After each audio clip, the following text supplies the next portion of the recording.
Cass, welcome to the Group X podcast, mate. It is so good to see you. It's nice to see you too, Tony. Pleasure. Mate, let's kick this off then, like I do with all of them. Tell us, how did you get into the fitness industry, mate? Where does it all start for you? Where it all started being an uncoordinated kid when I was probably about 1 year old, as far as I can remember, or someone told me, like my mom.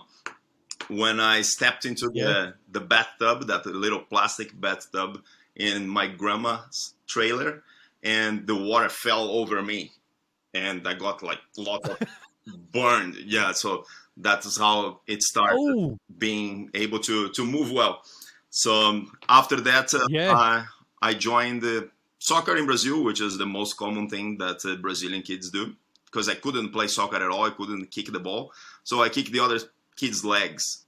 That was an unfortunate thing that I couldn't kick. I was just like uncoordinated. Then my mom decided to put me in Kung Fu, martial arts. And that went... Isn't that the way that we're meant to play soccer, though? Sorry? Sorry to interrupt you. Isn't that the way we're meant to play soccer, though? We're meant to tackle the other players, not kick the ball? Well, probably in Australia. Or is that just the Italian coming out of me? In Brazil, it's a bit more skilled game, and you're not supposed to kick the other person's legs. So, yeah, I went really well to Kung Fu. Martial arts was my thing. So, to kick the other person, not kick the ball.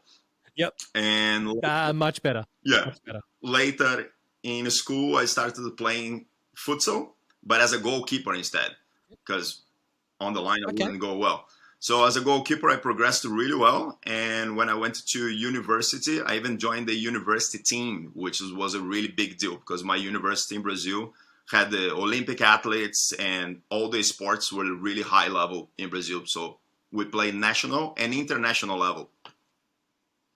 Great. Yeah. I ended up jumping a little bit from young age to later during the university. We ended up getting 2 Latin American championships, which was a really big deal in Brazil.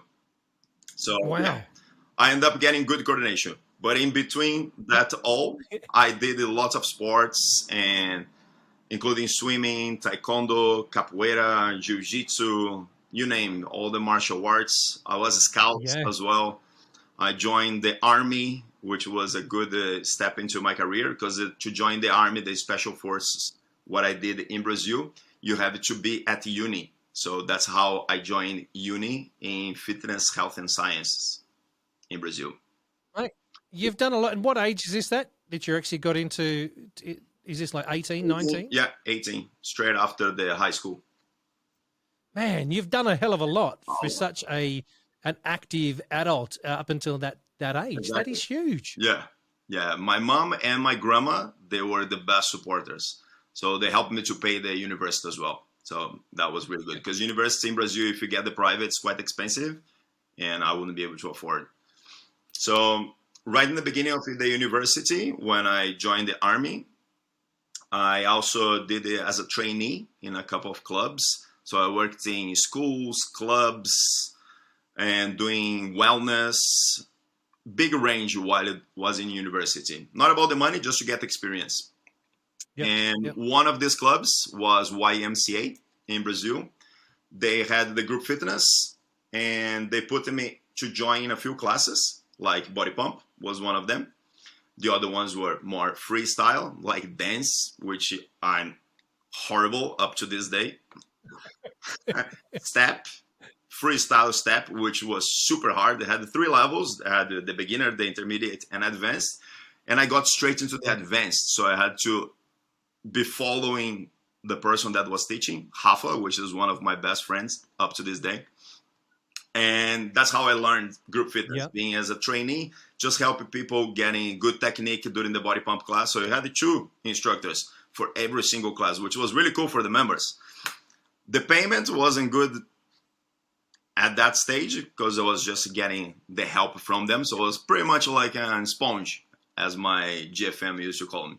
Just absorbing. And then I decided to train pump. That was my first program. And casually this weekend, came up with my instructor profile, which tells in detail how I fail in that program and how I succeed and to become a presenter. So it's a good story that we don't need to go into detail. But anyway, I failed in pump. I did again. I passed, and then I became an instructor, and then I started getting classes around that. Then after I did my RPM training, which was really, really cool, really good experience, because I've been on the bike since I know myself, since being on a basket in my mom's bike. Yeah. So she used to carry me there. Yep. After jumping from the back and plenty of scars from the bike, like by myself, practicing with my friends. Yeah, it was good fun being on the bike. So I thought in putting that into a work career as well. So did that. Yeah. And I was going really well with my RPM classes and got invited to present in a workshop. Yep. And I wasn't feeling ready. So I said, oh, thanks for the opportunity, but it's not going to be at this stage. So I let it pass that opportunity. And just a few months before moving to Australia, I was working as a staff in the Les Mills workshops, Les Mills Brazil. And they invited me to present as well for pump. And I was feeling really good. And so I decided, okay, now is the time to take the opportunity. So I did it, and it was a really cool experience. I don't watch that video anymore because the video was horrible. I was teaching bicep track and my tempo was like not sharp at all. So it's a good learning experience. But yeah, that's pretty much how I started my journey in group fitness in Brazil. And then things progressed as soon as I came to Australia. Yeah. Now I want to take you back. I want to touch on the body pump training just for a little bit in a different country, because I'm going to assume and go out on a massive assumption when I say that training in Brazil would be quite different to the training we do here in Australia. Yes. Not only that, but also going back to when you did it many moons ago would have been quite different as well. Can you talk us through what the training was like in Brazil for body pump? Very different. To start in Brazil in group fitness, you have to be at uni. If you're not at uni, I think in the third or fourth semester, you're not able to join body pumps. You have to have at least the basic skills. So Australia is way behind than Brazil. Yeah. Yeah. Brazil is much higher quality due to have the learning experience prior doing the training. So that is the biggest difference. Training wise is pretty much the same. We used to have 2 days for 2 weekends actually for initial module training. Not sure how it is at the moment, but it was quite intense, but similar to Australia. Yeah. Not so 2 days where you're learning everything and then coming back on the next weekend to do your presentation? Yeah. But you're not certification. So you certified after through video, which at that time was VHS. Okay. Yes. What? That long ago. We're showing our age when we say that. 2007 was the year. Wow. Yeah. Wow. Okay. Yep. So a fair way to go. What release was it that you trained on? 64. Okay. Yeah. Was that time where they used to teach you with the swimsuit kind of thing? Yeah. The one piece. Yeah. Not a lot of clothing. Yes. No. I remember those releases. Yeah. I think a lot of the males in the industry do remember those releases, and very good to know that things were different. Because in Brazil, even that we like to dress like that in carnival, in the group fitness classes, we used to have that little shorts, even male. They used to call me shortinho, which is the diminutive for shorts, little shorts. It's a lot of quad exposure. Yes. Excellent. This is the Group X podcast. So how was that first moment when you got up on stage, when they asked you to present? What was going through your mind when you got up there? You know, you said that pump wasn't you weren't that strong at pump, but you were confident. Yeah. How did you go? How was that moment for you when you stepped up on stage, even though you said your timing was a bit out? Can you talk us through that experience? Yeah.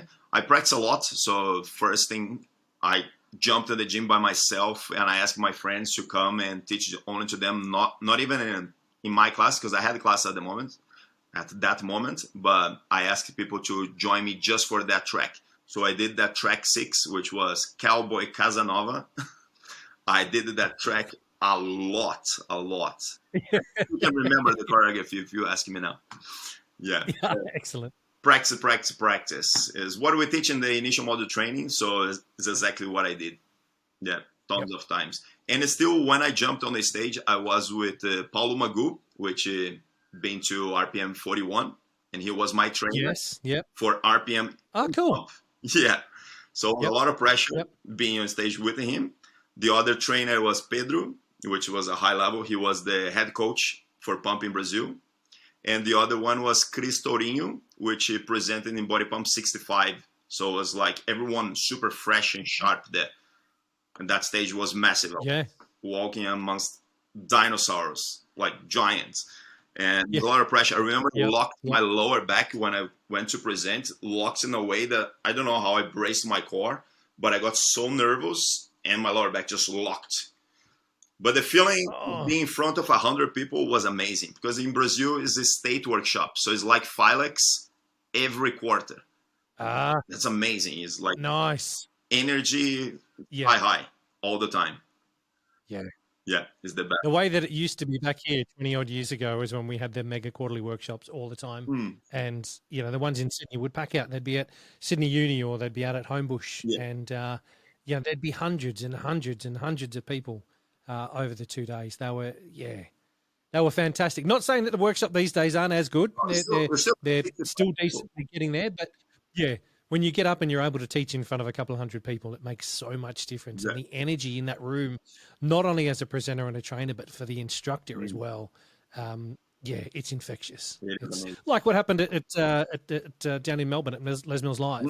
You know, that energy in that room for all of those programs was fantastic. Brilliant. So, were you on stage for the entire class, or did they have you just up on the tracks that you were actually presenting or being part of? Yeah, for the entire class. I presented only the best track, but I was there shadowing for the whole class. Brilliant. Yeah, and my mom and grandma were there watching, which was excellent. Was really, really cool, because they were the best supporters. My grandma passed away not long ago, about 3 years ago. I'm sorry. Yeah. Sorry to hear that. Yeah, but it's part of life. I deal with losing people that you had planned with them, and you value, grateful for what they did, and it's part. One day you and I will go, and that's part. You went for a few seconds. Just recently. I went for 30 seconds, but mate, I'm back. They can't keep me down. I'm hanging around. No, but mate, big shout out to your grandma and your mother there for supporting you, mate, right from the word go as well, and being there for the first time you're able to do it. That's nice to be able to share that with loved ones and with family that you'll always treasure and remember. Definitely as well. Yeah, it's a moment I will keep here, because from YouTube I took it down the video after realizing my technique was bad. Because when I posted the video back in 2010, I didn't know my technique was that bad, my tempo. And I still got like over 50,000 views in 2010, which was like really high at that. Beautiful. Stage. Yeah. So now I only post the good stuff. The new mate, stuff. It's awesome. Look, I think. Mate, post the bad stuff too, because it makes some instructors feel good, because they look and go, hey, we all started somewhere. Yeah, true. We've all got a journey where we've come through somewhere, and I think that even though you look at it and go, oh no, I shouldn't put that up there, throw it up there, because man, there's some people that need the I suppose the reaffirmation that, you know what, it's okay. Yeah, it is okay. Yeah, we all get it at some level. Yes. Yeah. No, cool, man. So tell me, what brought you here to Australia? First of all, was to learn English. Okay. Yeah, so I came with a visa for 6 months to know see if I was going to enjoy the country, because I traveled previously to US, and that was a really good experience. But I couldn't speak English at all. It was like basics of basics. So I did the lessons in Brazil, group lessons and private classes as well, which very expensive there. And when I moved here, I still couldn't understand with the Australian accent. Couldn't understand anyone because there you practice with a Brazilian teacher. Yes. And then when you change the accent, change everything. I couldn't get a word. Yes.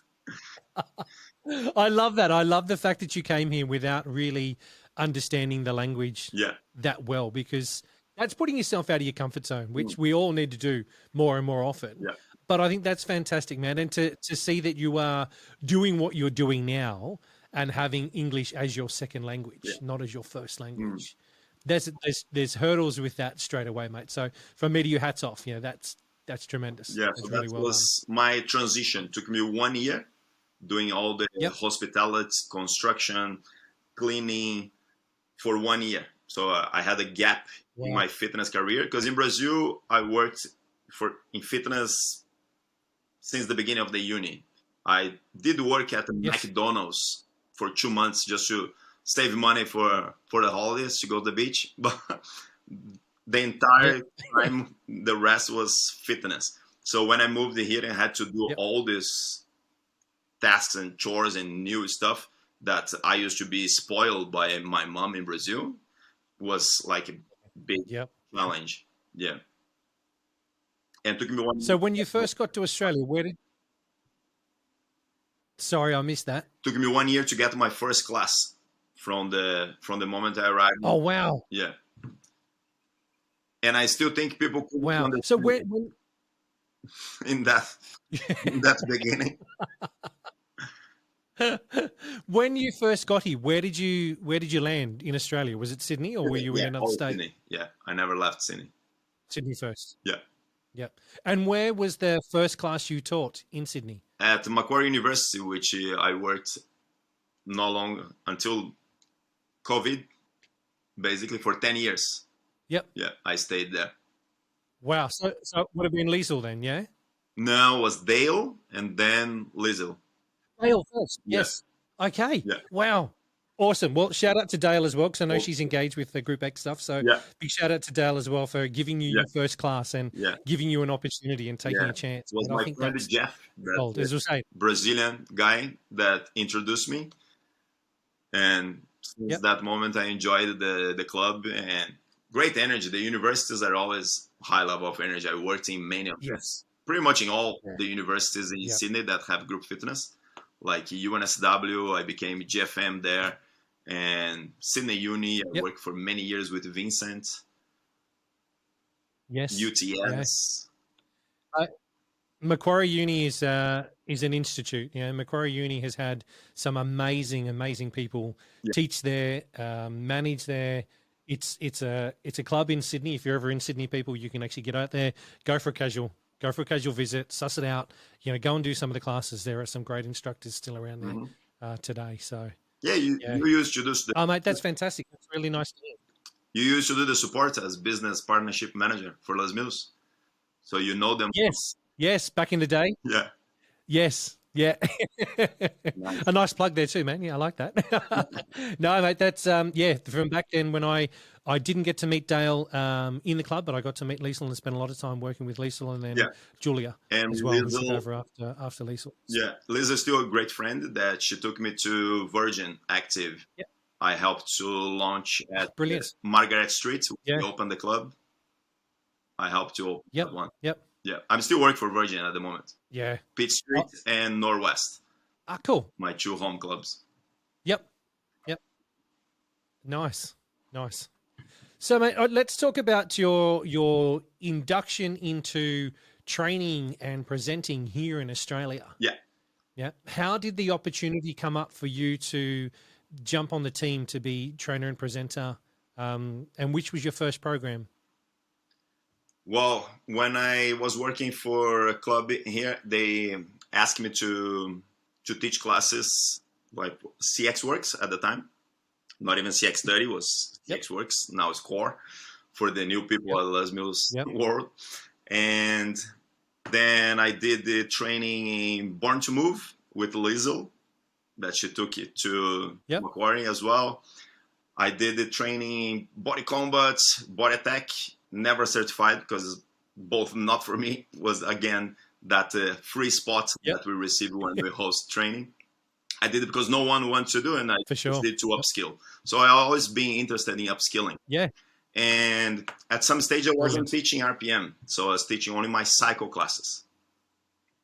And then I decided, Yep. well, my cycle classes got to a certain level. They were really good. I was getting full classes. And I thought, let's take to a new level. So let's do an AIM 1 for RPM, the distinguished AIM 1. Yep.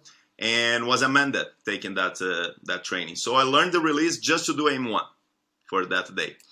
And that went really well. And she got me like really inspired. For those of you who are listening and you know Amanda, she's great inspiration. She wasn't even the creative, the people and culture director yet. She was trainer and presenter, and she got me back into RPM. I got hooked. So I decided to do AIM 2 as well, which was probably the best module I ever done in my life. 25 people in Brisbane, and I was a student, so I didn't have much money, so I had to save money, rent a car, stay in a hostel. And the second night that the club was super far from anywhere, I don't know why Les Mills chose that location, I had to sleep in the car. Yep. So Seriously, just to name a few. So Lee Smith, Karen Russell, Jaco, Dallas, and then Amanda, Dee, Rollo, and Jason Karthauser. They were with me as a trainee in that AME2. That was super cool. Wow. Yeah, lots of learning that weekend. Lots of learning inside the training and outside, sharing a beer with Lee, Jaco, and Amanda. So it was really cool, and that got me even more inspired in pursue the RPM journey. So I got advanced, which was one of the outcomes that weekend, and wasn't my target. I really wanted to nail everything. So I put more hard work into that, and I decided to do the training again when Lee took in Sydney. So I did with Lee, and then I got Elite, and I was like, wow, that's really inspirational now. I got good feedback. I have things to work on. So I kept working around the feedback that I received. And then I did a workshop in the city. I'm not going to mention names because it's not a thing to expose. But I thought I can do better than that presenter. I know it's a bit bold and a bit arrogant, but I thought I can do better than this. And I put the hard work. And I only waited for the opportunity to come. So they opened for the tryouts. I did the tryouts for Les Mills. I sent the video. I did I got approved. I did the live audition, which was really nervous. Was like, I can imagine with that. Good thing I was amongst the friends, and were Steve Clough and Amanda assessing that day. But they said, yeah, we're not assessing you right now. We're just taking notes to send to whoever is going to assess you to reduce the pressure on that day. And the outcome from that day, the live audition, I got invited to go to the boot camp. Was the boot camp for New South Wales. 22 instructors, the best in the States. So they did it in each state. They did the boot camp. And in that weekend, I was super inspired. I was engaged with everyone. I knew the release back to front, so we had to present a few times.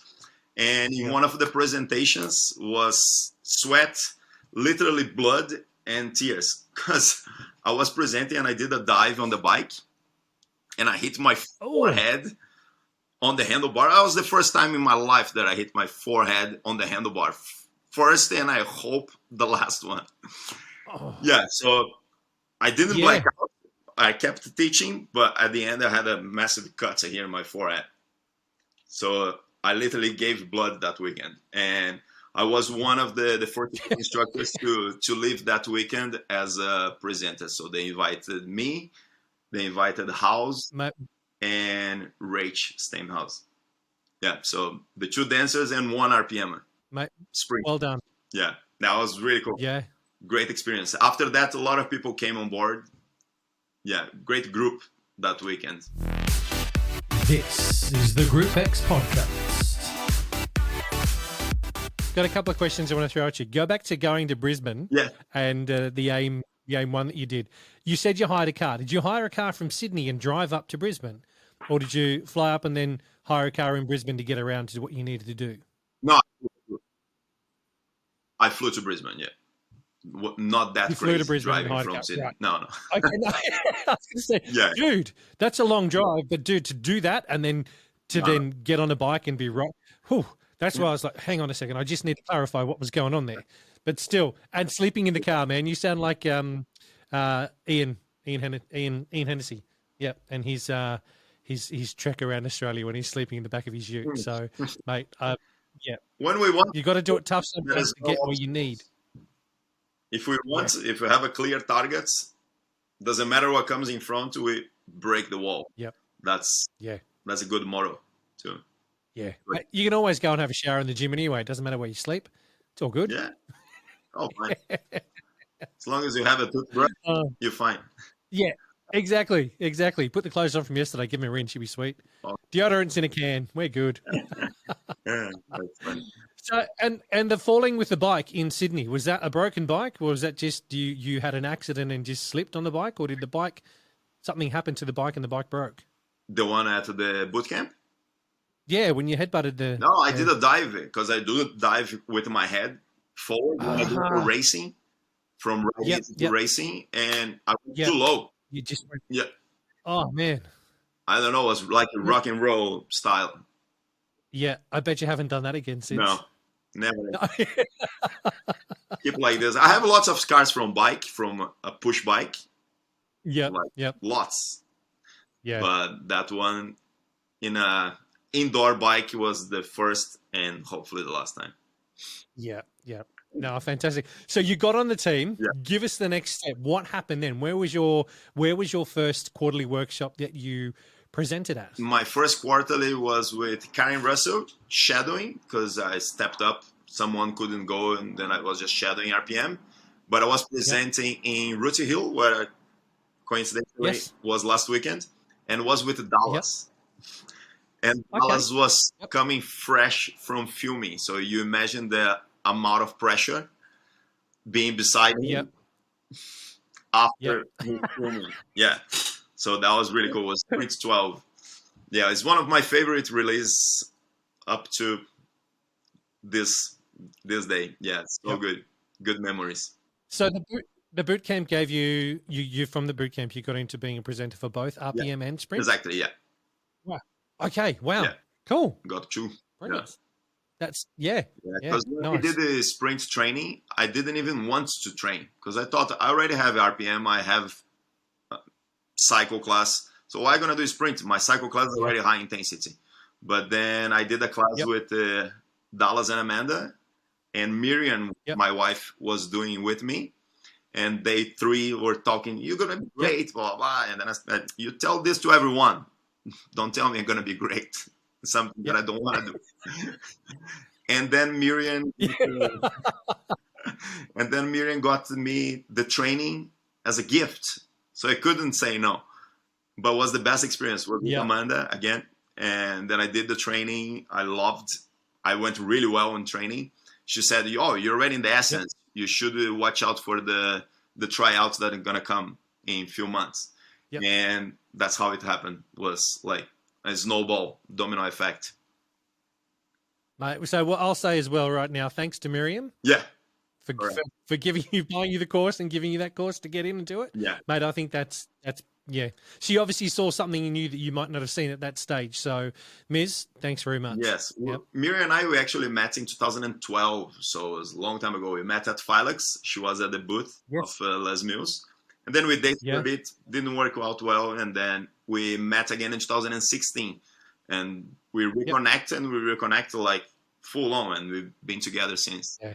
Got married. It's meant to be. Yeah, it's meant to be, exactly. Yep. Yeah. She has great credibility in my Les Mills journey. Yeah, she's done a lot for me. Yeah. Yeah. Good. Tells me, don't say that because you're going to be fired. So. And then I said, I'd say whatever I want. But it does I think we all need to have that person in our lives that is the soundboard, or the one that is what I call the mute button. You know, one that can just yeah, every now and then to reel us back in, Yeah. mate. I And yeah, then sometimes I do say the thing I'm planning to say, and then she say, "How can you get away with?" And I say, "Oh, I'm being honest. I prefer be honest than hide something. So yes, I prefer to be transparent." true. This is true. Yeah. Yeah, If yeah. I don't like So something, true. I'll tell So you, true. Tony, I don't like that. Yeah. Yeah. Yeah, yeah, and it's the way it should be, mate. There's no, I think this day and age in life, there's too much bullshit going on. Exactly. So be honest and be straight to the point. Some Mhm. people might not like it, and if they don't, that's okay. We don't need to be friends with everybody, you Exactly. know, and it's okay if people don't like what we're saying or doing. That's completely fine. You They're don't just have not to on your be- bus, not going your way. Yeah. They can get off. Yeah. So yeah, love that, love I'm it. not here to please So anyone. talk to me about yes, true. Talk to me about the first time you actually did a training, as in not you training, but you training other instructors. All right. Well, this one was straight after boot camp when I became presenter. So I received a call from Jaco, which is the head coach, master trainer of Australia. Yep. And he invited me, "Are you interested in Yep. become a trainer because you did really well in boot camp?" But he didn't know that in boot camp, when we had to present a part of the module, I memorized word for word of the 5 key elements. So I did really well. Everybody was like impressed. Okay. You made me tear, Kaz, and stuff like this. And they didn't know that I was acting, because second language, being in front of people, is super scary was super scary for me. Even doing this podcast Yes. now, back in the day, used to be like challenge. I would be freaking out. Today I was more relaxed because I have more experience with being in front of the camera Yeah. and talking to a bunch of people and know how this can impact other people, sharing my experience. But back in the day, I didn't know. I was like freaking out. As I said to Jaco, "Thanks so much, mate. I know it's rewarding." He tried to convince me, and I said, "I'm not ready. I can't do." And if I don't feel ready. I know that ready is not in the right moment and right place. Is just brace the opportunity, like that one I had in Brazil to present RPM, and I let it go.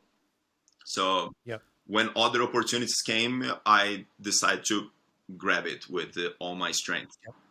So this one for the trainer pathway took me about 2 years until I did my first module, because the book's quite thick. The trainer book is a lot of content. I always knew the content in my head, but I didn't know the methodology to deliver it. And now I think I'm a little bit better at it with the feedback that I get from the trainees. Mate, I right now have a lot of respect for you for exactly what you've just said there. And not saying that I didn't have respect for you before. I need to clarify that. But from what you've just said, in the opportunity that came up, the majority of people would jump. Yeah.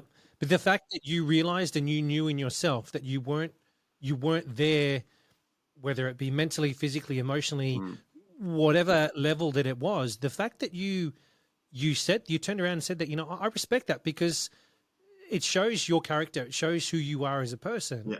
And I think that, as I said, that mate, I seriously, I respect it, because you're showing the true you. Yeah. You knew that it wasn't right for you, and that if you went ahead and did it, you wouldn't be delivering the content, or the message wouldn't get across in the way that it should have. Yeah. So you waited until you're ready to actually go ahead and deliver that. Mate, thank you. Thank you for being you. Yeah. Thank you for just doing that and being honest with yourself and honest with us and sharing that here. Because that's, I think, a message that we need to get out to instructors and people out there, that, guys, if you're not ready for something, you don't have to do it. Yeah, exactly. Yeah. You don't have to wait for the perfect moment. Yeah. And having the right support is really important too. So I had support from Jaco, from Amanda, Sam, Johnny, who else? Dallas. A bunch of people supported me into this trainer pathway. So I joined them in the modules, just going together and sitting and watching. And eventually I started delivering like one part of the module, just layer 2 coaching, for example. Yeah. And that was scary enough for me.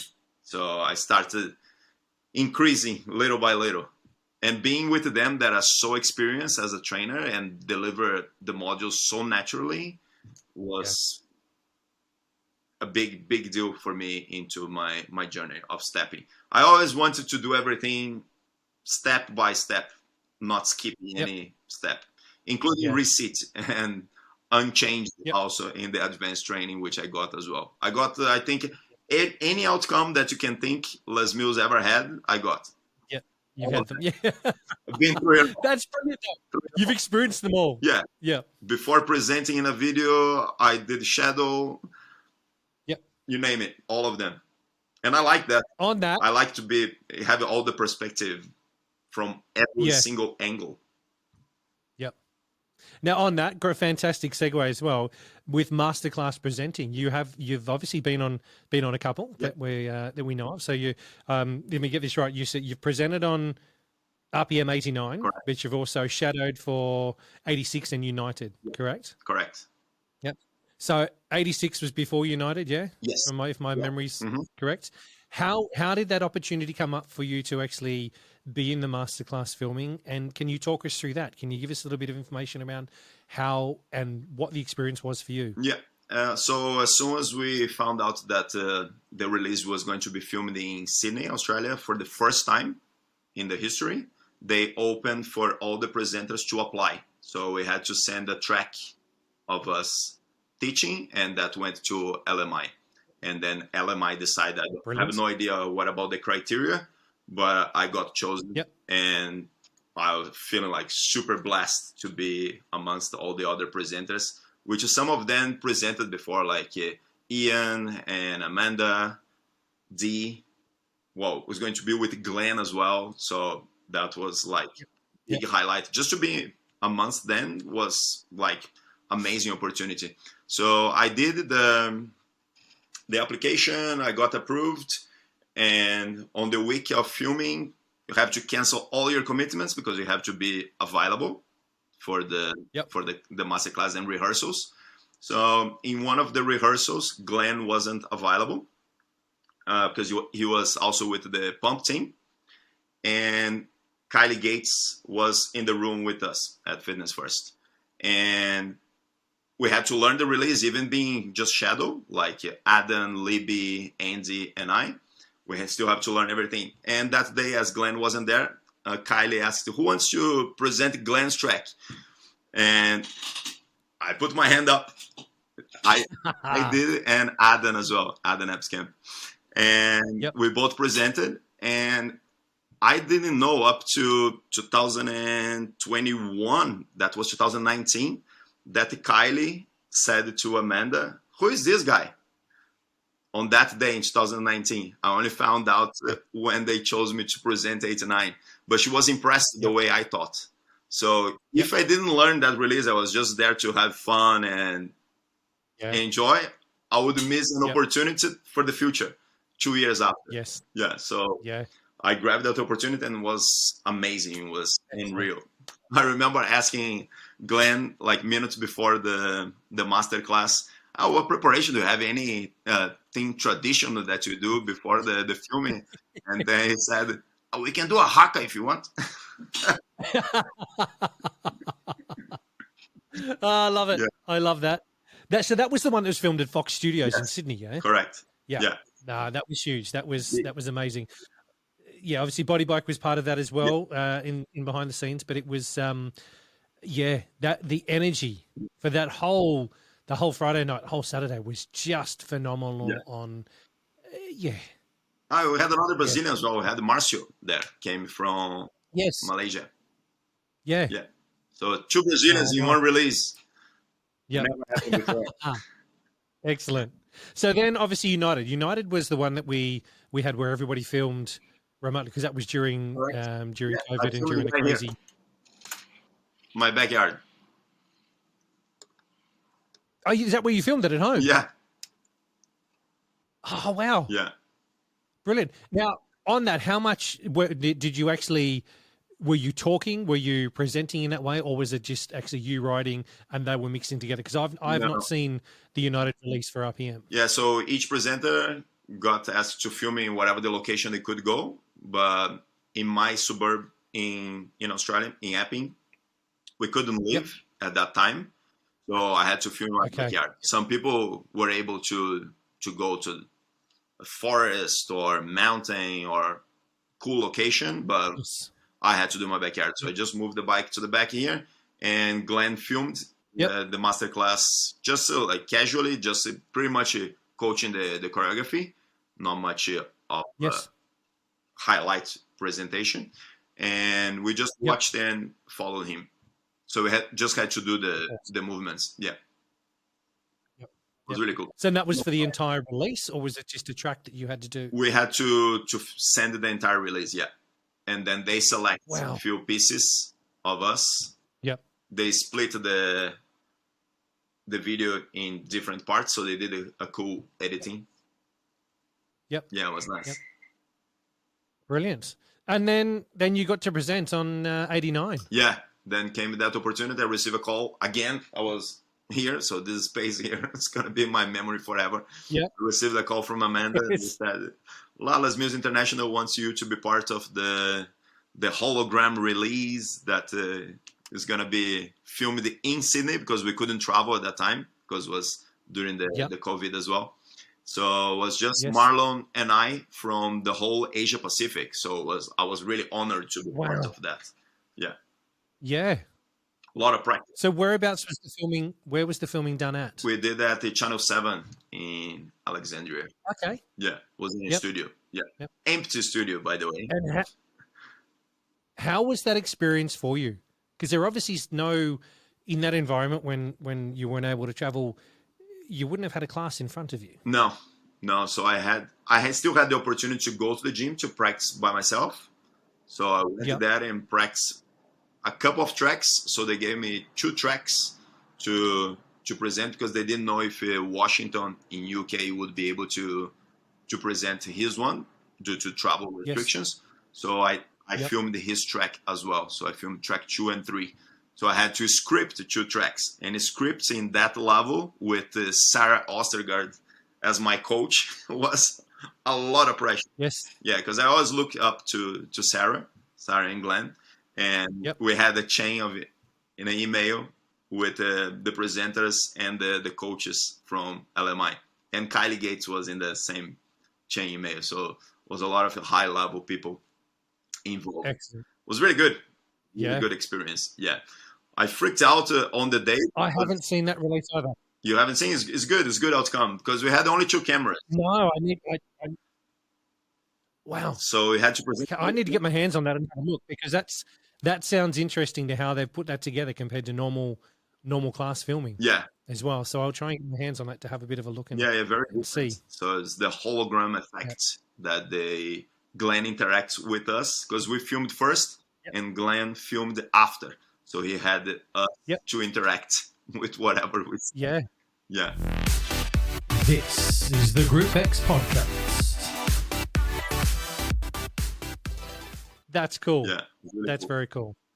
Yeah. So I learned a lot in this release. I called a few people to help me. I called Lee Smith and Amanda. Yep. And Lee, as you know, you work with him, is a mind blower. Yep. And I have it written up to this day here, this piece of paper and more made me think about everything that is in my RPM journey. Would you like me to share?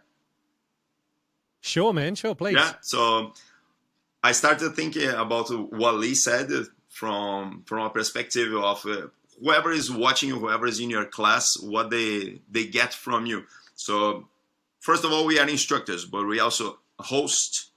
We sometimes are a singer, maybe not a very good singer, but we also the DJ, the VJ.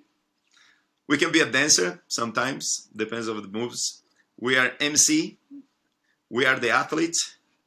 We can also be an entertainer, a coach, for sure. We are motivators. We are in the motivation business. We can be friend and we can be family of whoever is in front of us.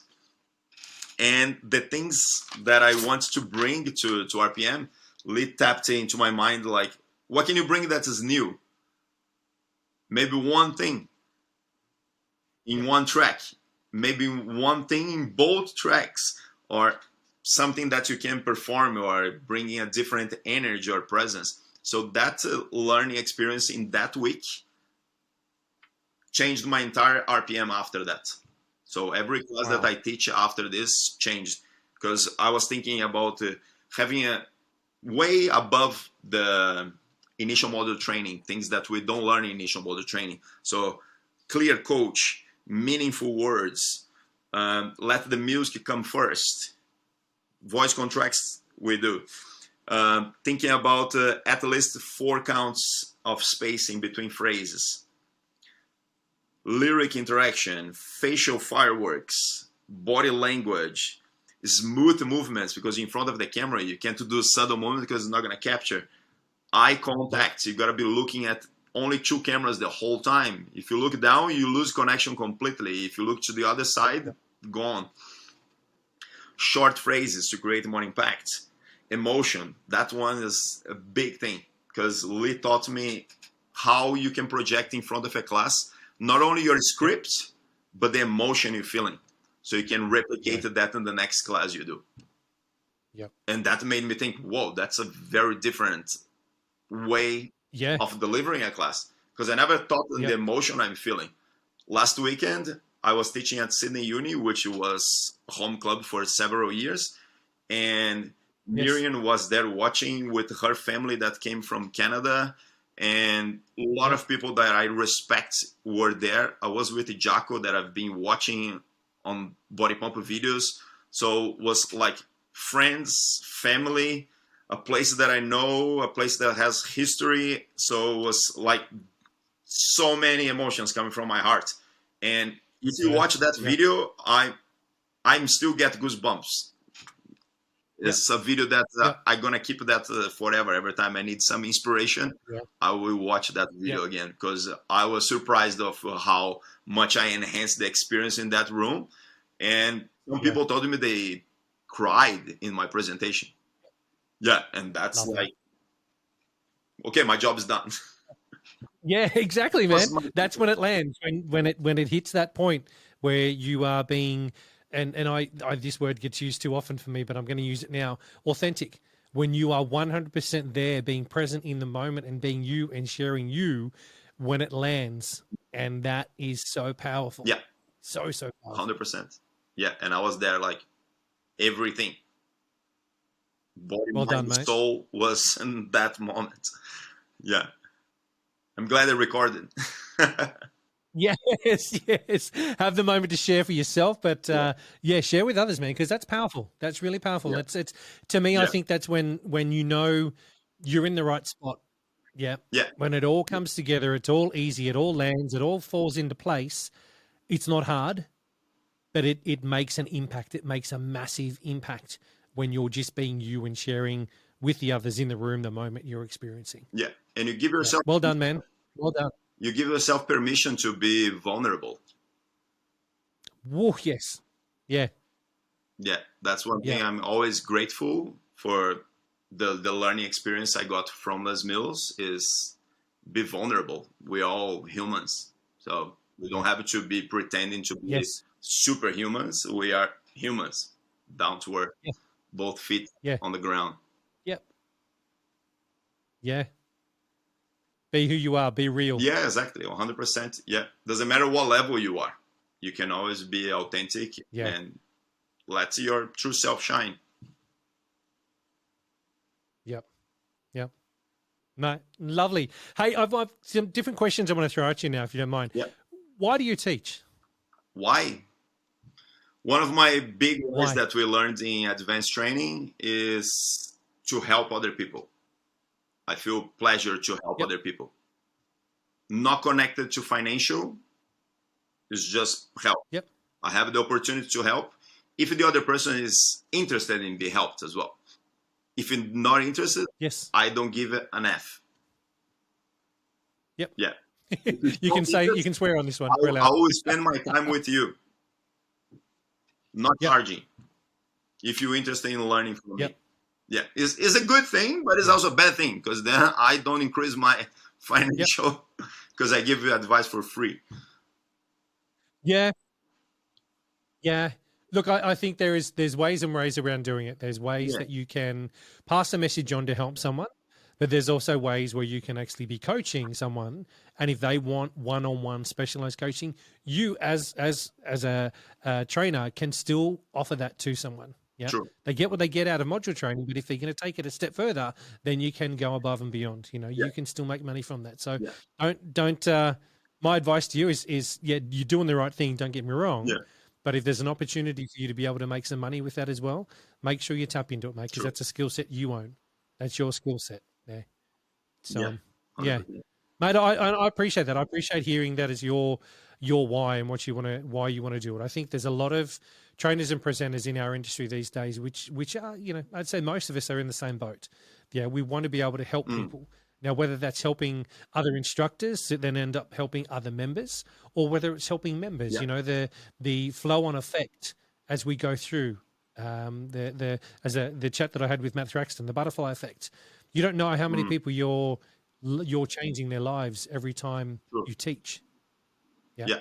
Where every time you're coaching someone, you know, the on-flow effect of that flow-on effect, where it goes right down the line until some days it probably doesn't stop. Yeah. Yeah. I think that's a genuine reason to get in what you do. Exactly. I tell in my initial model trainings, you can be the highlight of someone's day and you don't even know. That class, 1 hour or less, can be the highlight, can be the what the person need to live. Yes. Yeah, Philip Mills said we are not into fitness to coach, we are into fitness to motivate. Is a motivation. Yeah, we are in a motivation business. Big time. Yeah. Totally agree with that. And I think that's I think when we understand that as even instructors, when we turn it around and we realize that it's not about us as instructors. It's about the people that are in front of us, you know, even for you guys as trainers and presenters, and I think I've said this many times on this show as well, that it's only 4 times a year where you're actually a presenter. Yeah. But every time you go into that club on a Monday night or whatever day you go and teach, those members are there for you. They need to have your energy. They need to have your all, and you need to bring your A game there better than 4 times a year. Yeah. 4 times a year, you still need to be on your game. But every week that you go into Clubland and you're teaching, you need to be on par to make sure that the message is landing, your coaching is on spot on, everything there is A-okay. Yeah, you lead it by the because if it's not, they're the ones that are gonna be affected. Definitely, yeah. Leading by the example is the key. This is the Group X podcast. Is there anything in the industry that you think needs to change, and what is it? Well, I believe that the industry is being changed since I started, and even before that, the massive transition, not just talking about technology, but everything around. There's so many trends that came and don't exist anymore. But the people are never going to be replaced. I believe that the technology on demand, whatever you have to do at home, it is good. It's going to work well, but not as a replacement. And I believe that the face-to-face, you can't change that. I used to be more against the technology. I'm not going to do that. But now I train athletes through WhatsApp. It's just impossible to be with them due to the distance. Yeah. So it's the only way? Okay, let's do it. You have another way? Face-to-face? Let's do face-to-face. Yeah, the engagement, the connection will never be replaced. Yeah. So true. I remember when Les Mills On Demand or Les Mills Virtual, whatever it was, first came out. I was still at Les Mills and traveling around, and I went to see a club. I won't say the name of the club, but I went to see a club, and I jumped out of the car, and I hadn't even made it into the front door of the club. The club manager, the owner, and 2 instructors were there and just launched at me and said, "What the bloody hell is all this Les Mills shit? You're just trying to get rid of us," rah, rah, rah, and just seriously attacked me in a big way.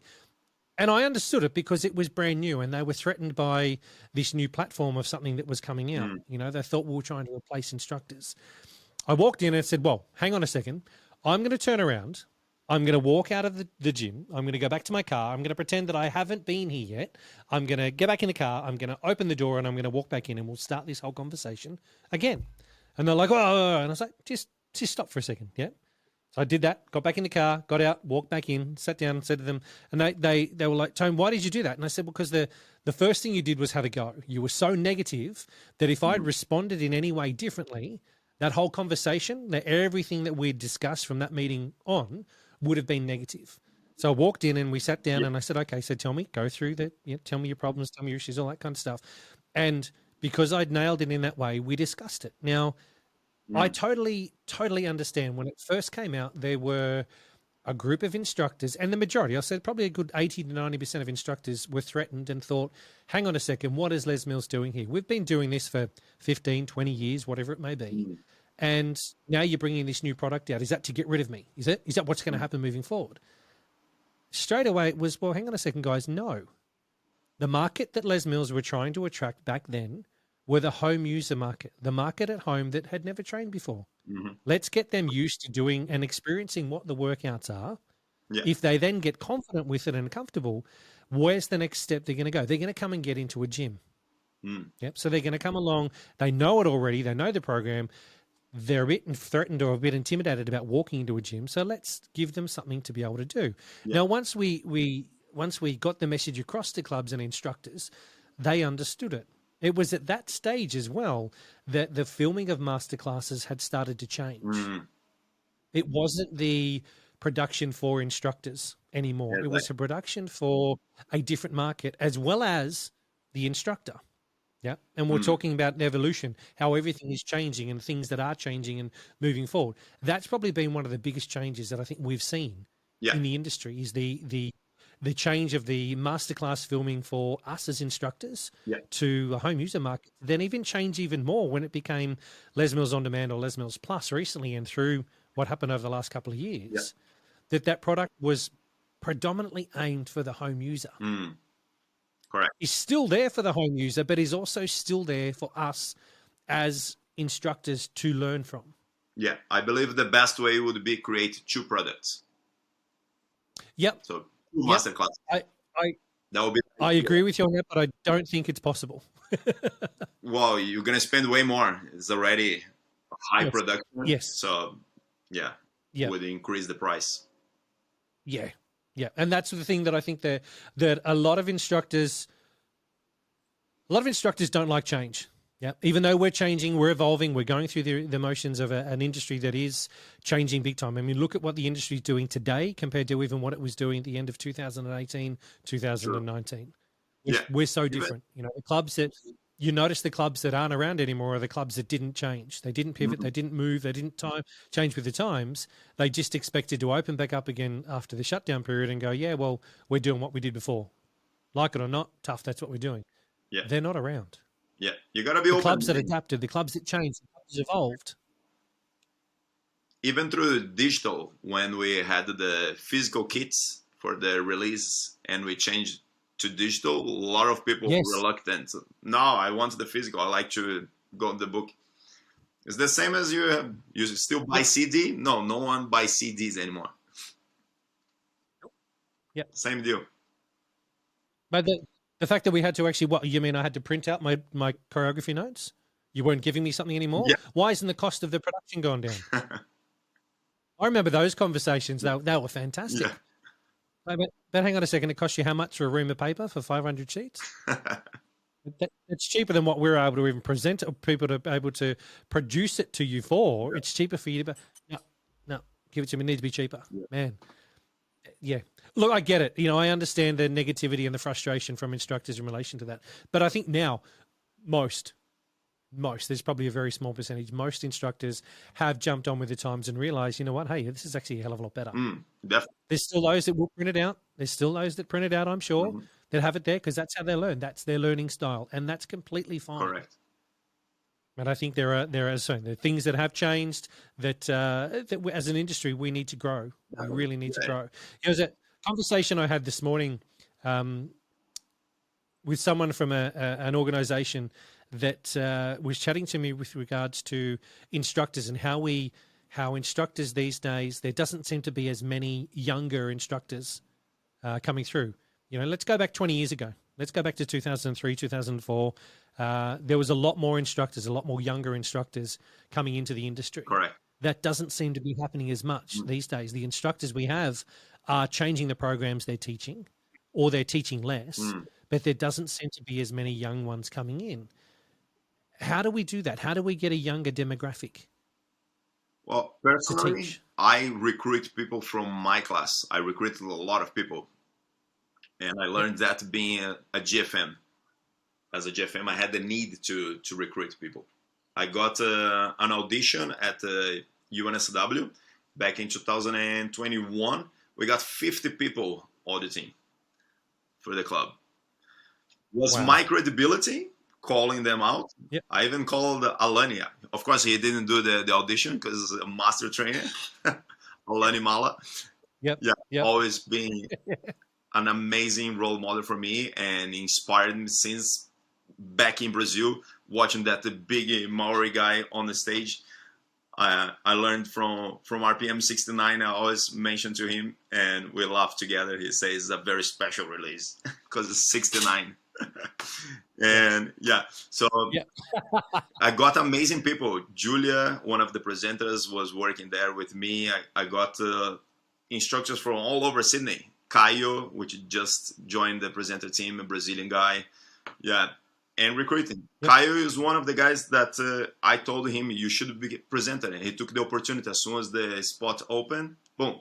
Brilliant. He presented last weekend for the first time. So I think it is our responsibility to call out young instructors. Yeah.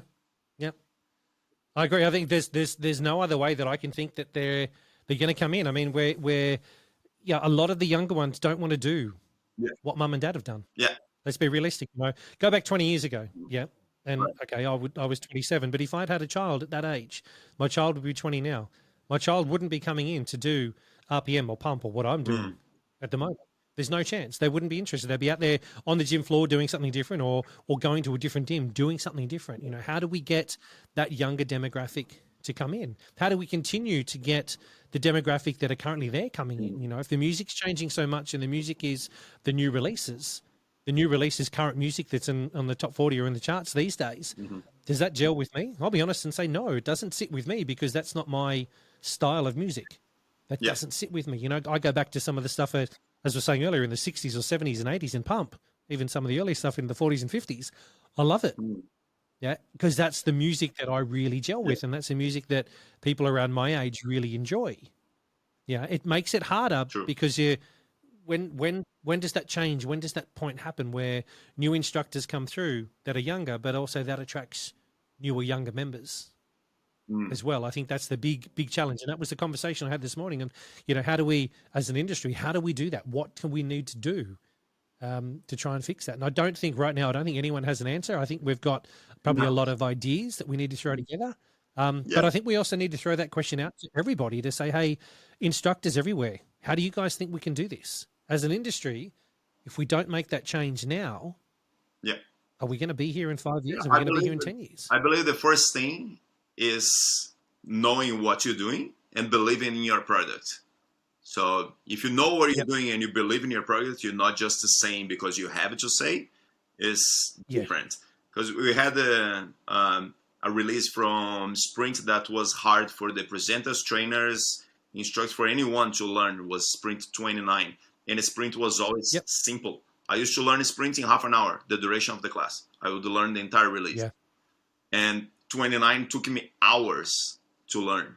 So when you go to transitions, you might affect some people, and you can test that. But if you keep testing and keep it going to one way only, you got to listen to what's the feedback as well. So the feedback from everyone that's involved is really important. And talking about the members, talking about instructors, presenters, trainers, program directors, is not a one-person decision. It's group. It's group fitness, so it's a group decision, and you got to be open to receive constructive feedback. It's group exercise, remember? Exactly, group exercise. Sorry, I was being cheeky then. You said group fitness. I was like, no, it's group exercise. Yeah. Right. Sorry. I'll leave that alone. Mate, the last question I want to throw at you here is what bit of advice can you give an instructor who's looking to improve or do something different, man? What bit of advice can you give if they're wanting to do something and they're stuck? Something different in their career, or And just improving what they're doing. Or just improving what they're doing. What sort of advice would you give them? improve what you're doing. If you want to be good at something, you got to be with someone that's already good. Yep. So if you are a singer, for example, you're not going to learn from someone from the pub. You're going to learn from someone that has been in a good career, and you're going to look up. The same way you want to get stronger, you look at what someone that knows their thing is doing, like a bodybuilder, for example, someone that is lifting heavy. Yes. Yep. So you got to learn, you got to reach out to people that know their ground. I believe that connections are really important. So upskilling, doing training, never stop learning. There's so many ways to learn these days. You have plenty of things online that you can learn. You got to be selective because there's a lot of things that are not good. So you got to know what you're learning as well. But upskilling and reaching out for the more experienced ones, always important. That's what I did. I always looked up, and all these people that I mentioned here that inspired me, they keep inspiring me because they know their thing. Yeah. Brilliant. So on Facebook today, I threw out to the Group X Instructors Australia page and asked them for top questions that I should be asking people. So one of the questions that's come up here is top tips for filling classes. Now, I'm not sure whether they mean finding a cover for a class or actually filling your classes as in, getting maximum capacity. I'll go with max capacity. Let's go with max capacity there, man. What are some of the top tips that you can actually throw at instructors around how they should be getting maximum capacity in classes? Yeah, top tips to start with is do your homework. So start from your home, knowing your music, choreography, everything that you're going to do. Preparation starts at home. Scripting, getting a good selection of songs for the right time slot. So you got to be prepared before you go to the gym.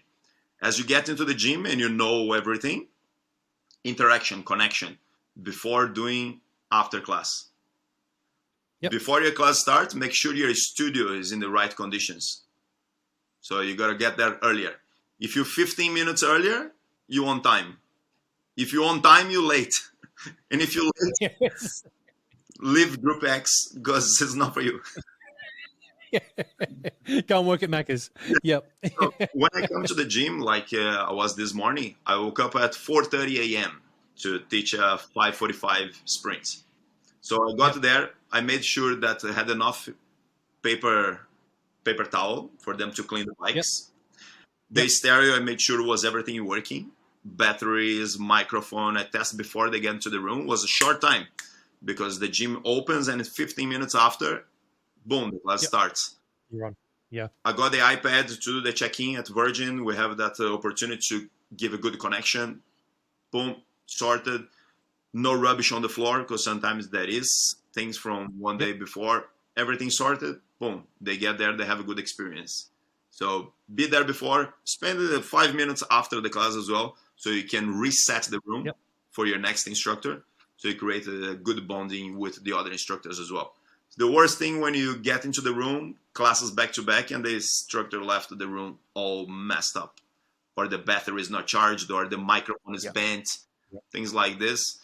This will enhance your class participants' experience and the other instructors because you're in a team. So you got to look after your team. Yes. The team of instructors. I believe doing these things, boom, tick, tick, tick, tick. No, I think that you touched on one thing there that was always a bugbear for me as an instructor. Going in to teach a class after somebody else, whether it is the first thing in the morning or straight after another class. Guys, let's make sure we look after each other. Let's make sure that we're leaving the equipment in the room in the best position or best condition possible. Exactly. So that everybody has a fantastic experience. Yeah. If we're not doing that, are we really a team member? You know, should we really be working there? If you're in it for the wrong reasons and you don't care about that kind of stuff, get out and go and do something else. Exactly. Yeah, but if you want to be a team member and you want to be part of the culture and make the group exercise experience amazing for everybody, then guys, as Cass is saying here, you know, the easiest way to do things is make sure that everything is okay. Make sure the experience for your next instructor as well as for the participants coming in is spot on. Yeah. That's going to help us. Yeah.